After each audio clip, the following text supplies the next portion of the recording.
So today we are going to talk about the sigma algebra, or sigma algebra generated by different type of intervals, and then we will be talking about the limit of a sequence of sets. We are familiar with the limit of sequence of point, but today we are going to define the concept of limit of a sequence of set. So sigma algebra generated by intervals. Let us see. Let A be a collection of subset of X.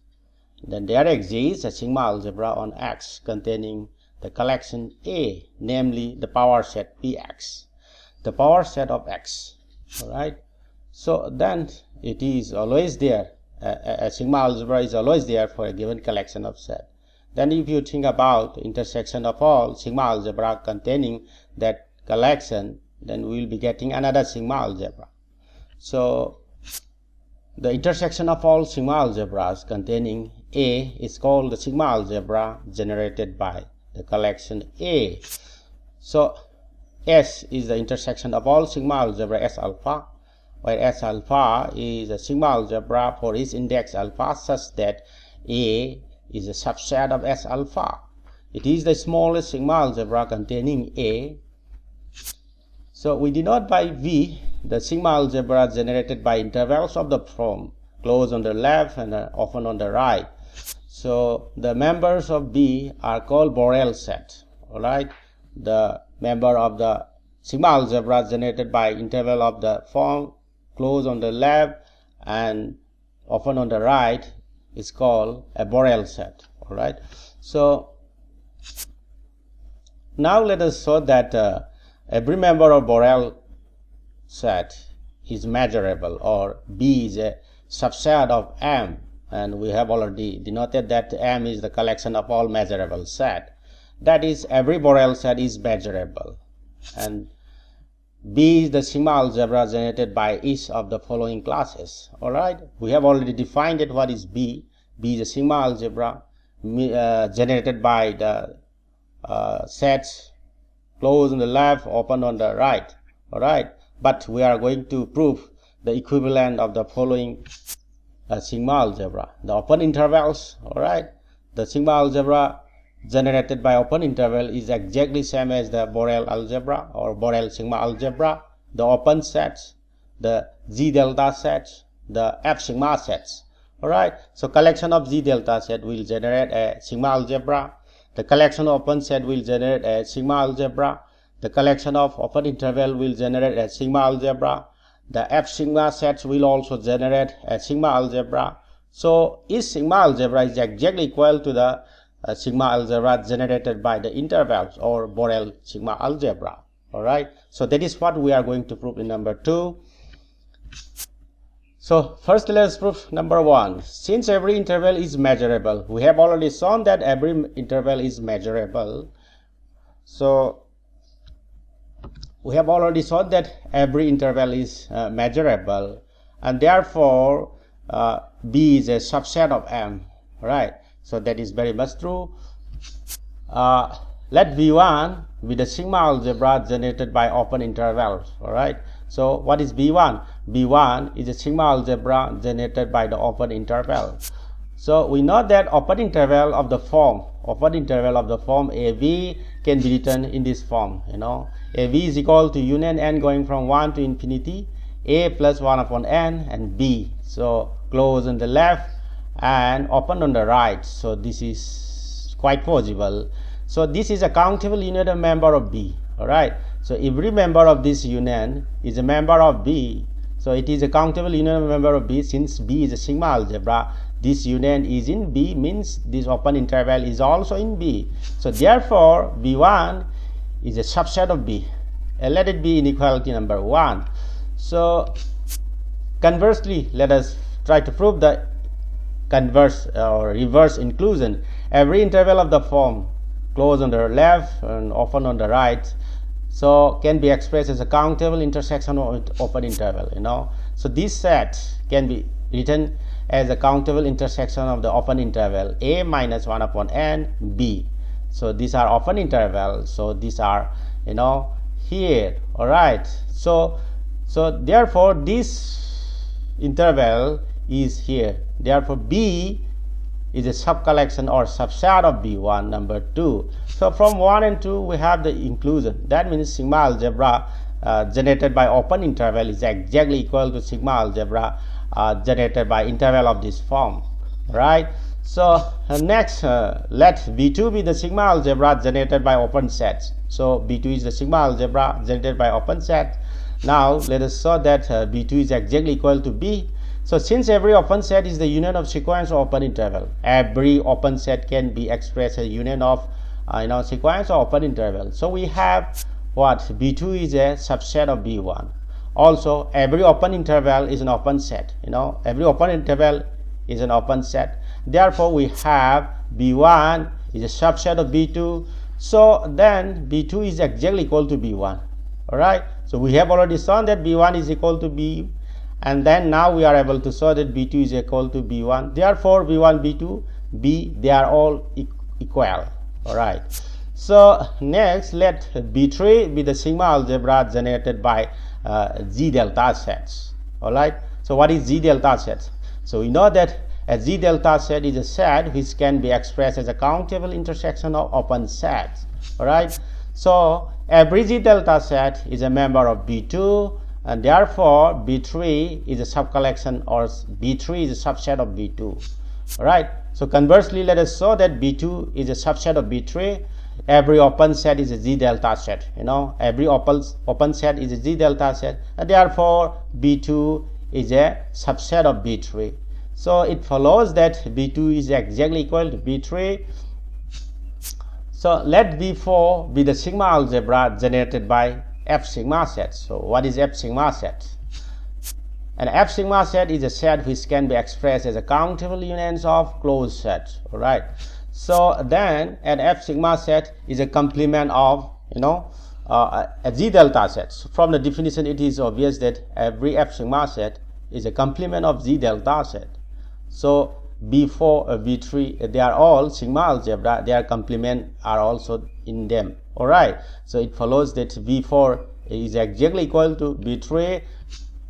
So let us see some example. For any set A, there exists a measurable set E containing A, and such that measure of A is exactly equal to E, measure of E. Alright. So in this example, we are going to show that for any given set A may not be measurable. Alright. So but we will be able to find a measurable set E which is a superset of A, and outer measure of A is exactly equal to measure of E. That is what we are going to prove.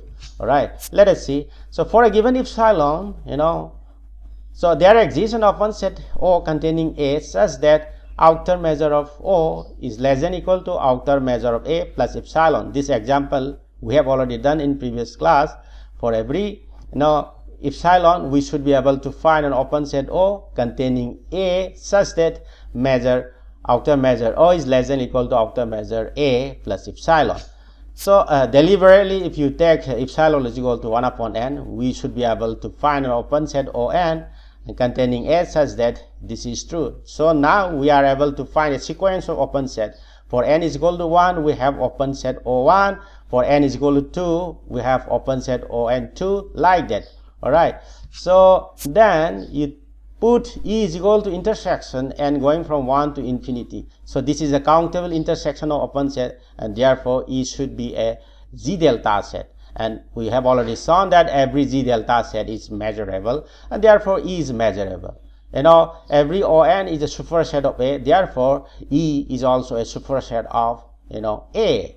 So E is measurable and it is a superset of A. So for each n we have this one.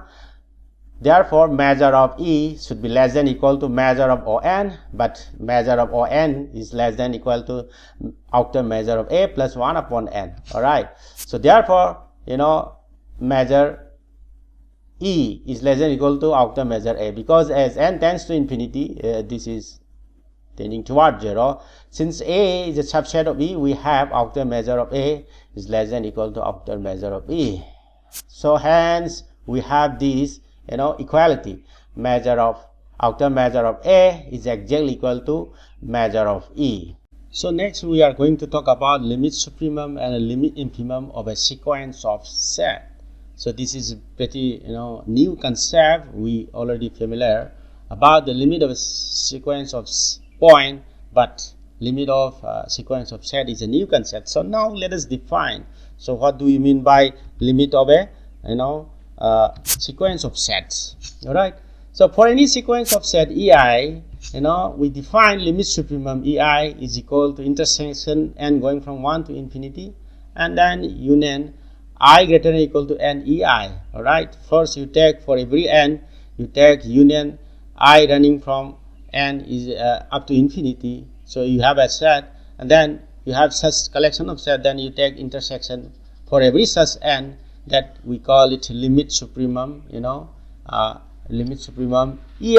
All right. So for every n, we are going to take this union. When n is equal to 1, n is equal to 2, n is equal to 3. So this is going to be a set. And then for each such n, you are going to take the whole intersection n going from 1 to infinity. That we call it limit supremum ei. And similarly, the concept of limit infimum ei is exactly equal to, in this form, union n going from 1 to infinity, I greater than or equal to n ei. So for every n, if n is 100, you are going to take this intersection e100, e101, e102, like that. So up to infinity, you have to take an intersection, so that you have a set. Like that, for each n, you have a set. All those sets, you are going to take union. That we call it limit infimum ei. So these are two new concepts. Right. So it is obvious that from the definition, limit infimum ei is a subset of limit infimum supremum ei. So limit infimum ei will be a subset of limit supremum ei. Right. If they are equal, we say that limit exists. So the equal set is called a limit of the sequence, and then limit ei, we denote it. It also follows that limit supremum ei is the set of points belonging to infinitely many of the set ei. All right. So from definition, it is very clear that limit supremum ei is the set of points belonging to infinitely many set of ei. So a limit infimum ei is a set of points belonging to all but finitely many of the set ei. So a point in limit infimum ei should be member of every ei except for finitely many. Okay, so that is what this last sentence means. So now let us see, if the sequence is increasing, that means e1 is a subset of e2, e2 is a subset of e3, like that. All right. So it is increasing sequence of set. Then now from the definition, it is very clear that union I greater than or equal to n ei is exactly equal to I running from 1 to infinity ei. Okay.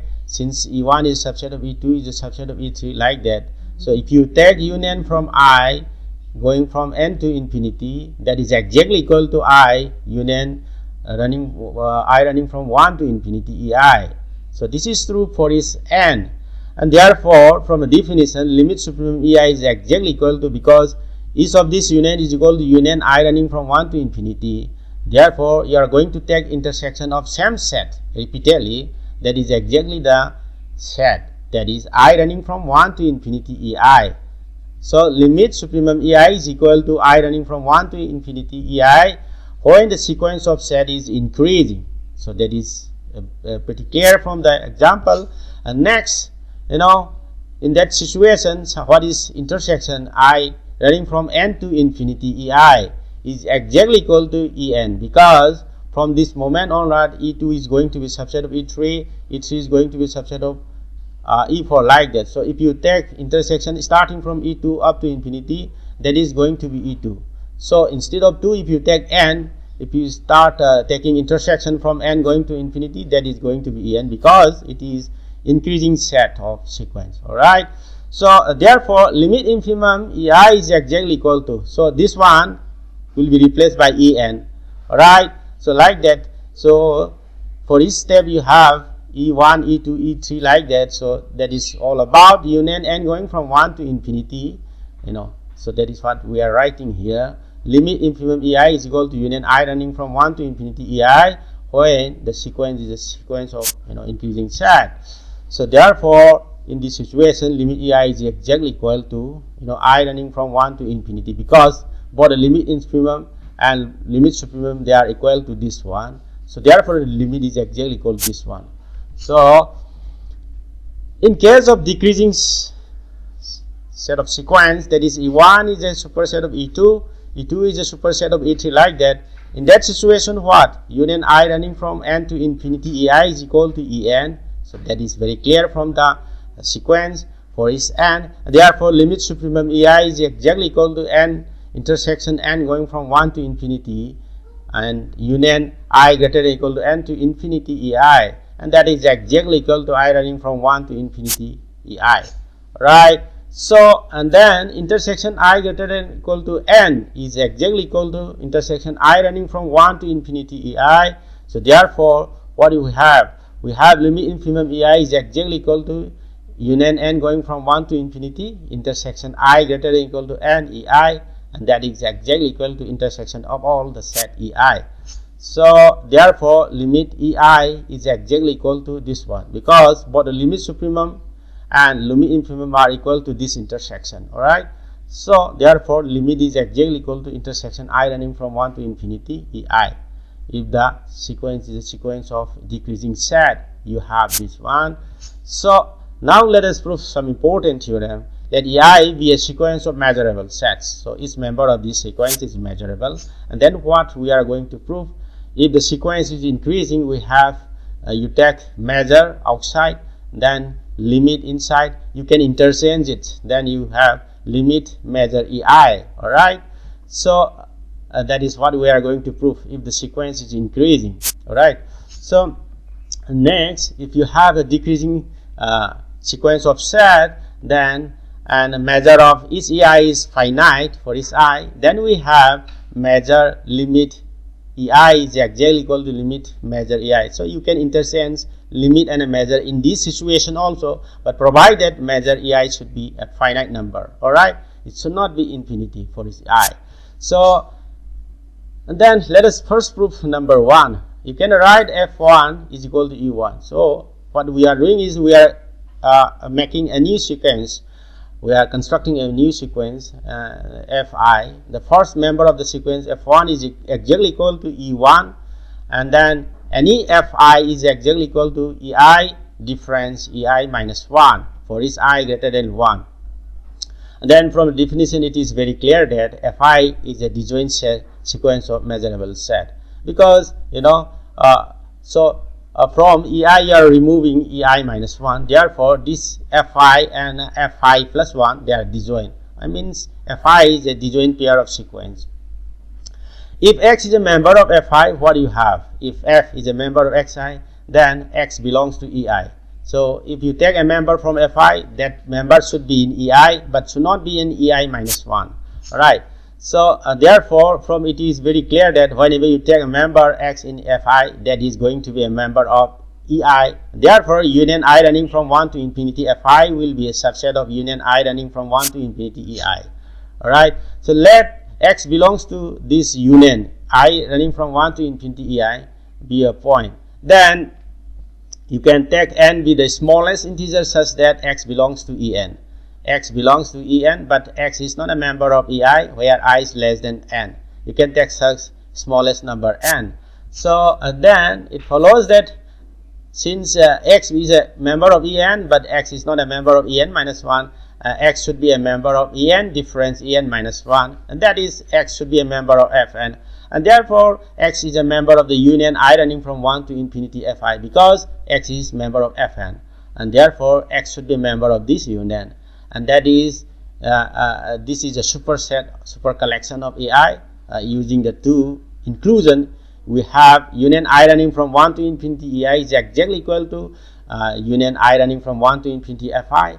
Also, union I running from 1 to n fi is exactly equal to en. From the construction, it is very clear for each n. Alright. So, what do you have? Then, since union I running from 1 to infinity ei is exactly equal to union I running from 1 to infinity fi, then measure of this set is exactly equal to measure of this set. Alright. So this implies that, you know, if you take m limit ei, because this is what, this is exactly equal to limit I, m limit I is exactly equal to measure of this one, but this is fi is a sequence of disjoint measurable set. Therefore, by countable additive formula of measure, you can write summation I running from 1 to infinity m fi, and that is exactly equal to, because, you know, limit n tends to infinity, summation I running from 1 to n measure fi, because this infinity you can write in this form, limit n tends to infinity, I running from 1 to n measure fi. But summation I running from 1 to n measure fi is equal to limit, you know, that is exactly equal to limit m union I running from 1 to n fi, because en is exactly equal to I running from 1 to n fi, then you can replace it by this one. But this is exactly equal to, you know, I running from 1 to n fi is equal to limit m en. Alright, so this is, you know, the index, you can replace n by I, so doesn't matter, you can write in this form. So that is what we are now able to prove. Alright, what we have proved, limit measure un is equal to limit mei. Alright, so that equality we are now able to prove. Alright, we have, you know, E1 difference E1 is a subset of E1 difference E2. That is very clear. E1 difference E2 will be a subset of E1 difference E3. Alright, from the decreasing sequence of set EI, we are now trying to construct an increasing sequence of set. Alright, so E1 difference E1 is a subset of E1 difference E2, and that is a subset of E1 difference E3, like that. So by 1, just now we have proved for increasing sequence of set, measure limit ei, E1 minus ei is equal to limit interchange of limit and measure, limit measure, like this. So let it be equation number 1. So since ei is a subset of E1, you know, because it is increasing, ei is a subset of E1, and E1 can be written as E1 difference ei is union ei. So this is a disjoint union of measurable set. This is measurable, this is measurable, therefore this is, you know, disjoint union of measurable set. So, you know, in that situation, what you have, measure of E1 is exactly equal to measure of E1 difference ei plus measure of ei. Alright, so from this, you know, measure of E1 difference ei is exactly equal to measure of E1 difference ei. Alright, so using this one, what you have from equation number 1, measure limit E1 minus ei is equal to limit interchange mi and measure of E1 minus measure of ei. But nothing, limit is here, so limit should be here. Measure E1 minus limit mi. Alright, so that means what? Measure limit E1 difference ei is exactly equal to measure E1 minus limit mei. Let it be equation number 2. So since this one, E1 difference ei is an increasing sequence of measurable set, you know, for increasing sequence of measurable set, we have already proved this limit E1 difference ei is equal to union I running from 1 to infinity E1 minus ei. So let it be equation number 3. So let x belongs to be a point of this union, be an arbitrary point. So what you have, x belongs to E1 difference ei for some I, because x is a member of this one, x should be member of some member of the union. It follows that x is not in ei, but x should be in E1. So therefore x is not in the intersection I running from 1 to infinity ei. Alright, so what do you have? Since x is not here, but x is here, but therefore x should be in this one. So that means when you take an arbitrary member from here, that is also here, therefore this union should be a subset of this set. So next, let us take one point from here, arbitrary point. So it follows that x should be in E1, but x should not be in this intersection. Okay, so that means what? X should not be in ei for some I. That means x should be E1 difference ei for some I, and therefore x should be here, right? Here. So this set is a subset of this one. So and therefore union I running from 1 to infinity E1 difference ei is exactly equal to E1 difference intersection I running from 1 to infinity ei. So using 3 we get this one, limit e1 difference ei is exactly equal to e1 difference intersection I running from 1 to infinity ei. So using in 2 we get measure e1 difference intersection I running from 1 to infinity ei is exactly equal to measure e1 minus limit mei. Right, so it implies that measure e1 minus measure intersection I running from 1 to infinity ei is exactly equal to measure e1 minus limit mei. So since this is finite, you can cancel this one, otherwise you cannot cancel. Alright, after cancellation, what you get? Measure intersection I running from 1 to infinity ei is exactly equal to limit measure. Alright, but for decreasing sequence of set, this is exactly equal to limit ei. So you can put that one, m limit ei is exactly equal to limit mei.